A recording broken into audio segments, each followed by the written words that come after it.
Now, I don't usually put out more than one video a week because I feel it allows me to be more consistent on this channel and have a higher degree of quality to my videos. But as some of you watching may already know, today is a special event. More specifically, Apple's special event, where they announced a new Series 5 Apple Watch, new iPhones, and even a few upgrades to their budget iPad as well. The iPad that's not an iPad Pro, the one that still has the lightning port, yeah, that one. Anyway, I'm not going to spend too much time on the budget iPad and the Series 5 watch because honestly, not that much in either of those devices that's new. Bulk of the video will be spent on covering the iPhone. Oh, and just so we're clear about this from the get-go, this isn't so much a recap of what was announced. If you want that, other YouTubers have you covered, and if you haven't already watched Apple's official keynote, I'll link that down in the description. If for no other reason than to simply bask in the majesty and the glory and the warmth of all that is Apple.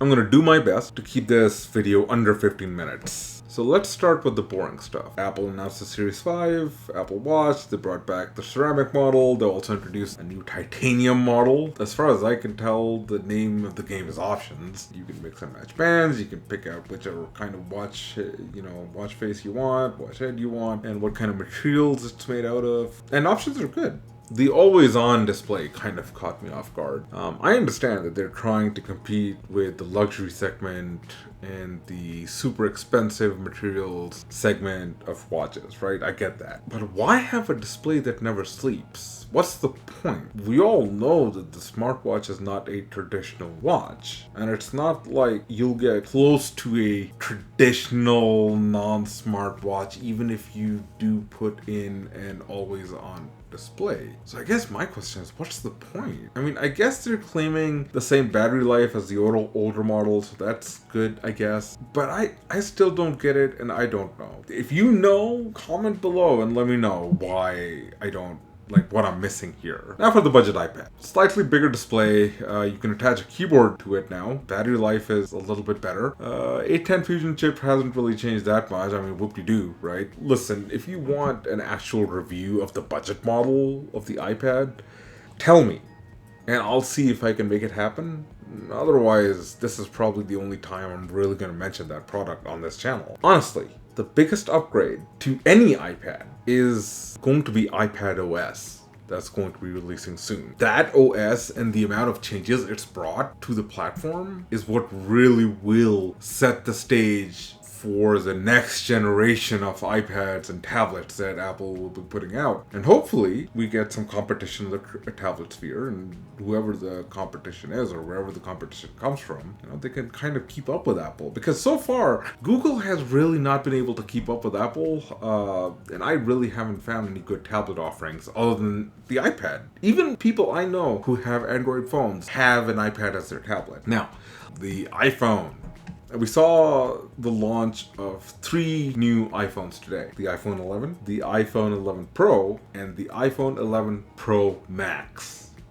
Try saying that 3 times faster, right? There's a triple camera setup on the back. So if you encounter one of these in the wild, that's how you can tell that the other person has more money than you, because their phone has 3 cameras and yours doesn't. I'm not too hyped about the naming convention, but that's neither here nor there. After all, what's in name, right? It is what it is. Moving on. By the way, the iPhone 11 only has 2 cameras. The Pro variation of this model has 3 cameras, so just so we're clear. Let's talk pricing. First of all, I'm glad that Apple kept the old iPhones around. The iPhone 8, the iPhone XR or 10R, however you want to call it, is still there. The prices for both of them have dropped as well. And of course, we have the new iPhone 11 and iPhone Pro lineup. The iPhone 11 starts at $699 and the iPhone 11 Pro starts at $999. Obviously, you can get those prices down if you trade in your old iPhone? I'm going to go off of the retail price here. To the best of my abilities, the only difference that I can see in between an iPhone 11 Pro and an iPhone 11 Pro Max are the screen size, which is obviously larger in the Pro Max, and the battery size, which again is larger in the Pro Max. Those two factors aside, there really isn't any difference between the two, as far as I can tell. One could argue that the resolutions on the two screens are different. However, because the pixel per inch density is the exact same on both models, I don't think that's the difference, really. I don't, in case you wanted to know. So will I be getting one? Of course I will. I consider myself a decent photographer, and now that I'm on YouTube, also a videographer. The cameras alone on the Pro, for me at least, justify the upgrade. Of course, I'll be reviewing the purchase as well, so stay tuned for that. But here's the thing, I don't think most people should opt for an iPhone Pro. I really don't.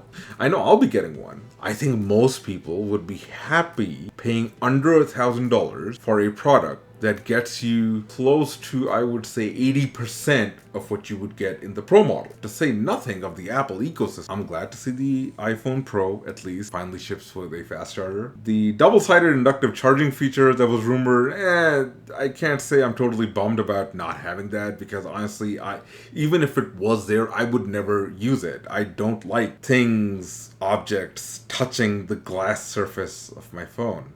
Ugh, no, we're not gonna do that. I'm not gonna do that, at least.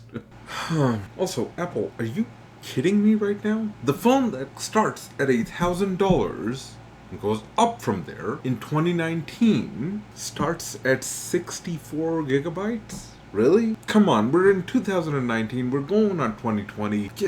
Just dump the 64 gigabyte model.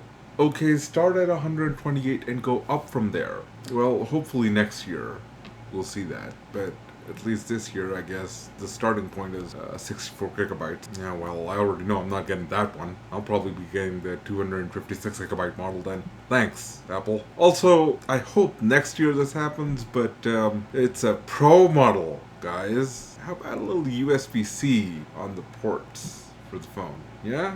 Yeah, okay. Also, I just realized that the front-facing camera on the iPhone 11 Pro will have slow-motion video capture as well. Can't wait for social media, especially Instagram, to be flooded with all the slow feeds. Anyway, this was just my reaction to the Apple event that happened today. I'll see you all next week.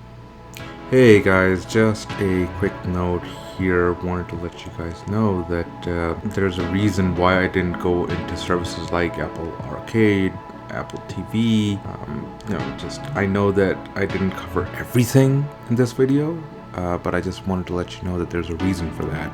Next week I'm coming out with a video that discusses Apple TV, Apple Arcade, and Apple Card specifically. So I don't want to reveal my thoughts on that until I am absolutely ready. Also, keep in mind, if there's anything that you, the audience, want covered specifically, let me know in the comments, and I'll do my best to be able to cover it. So yeah, see you next week.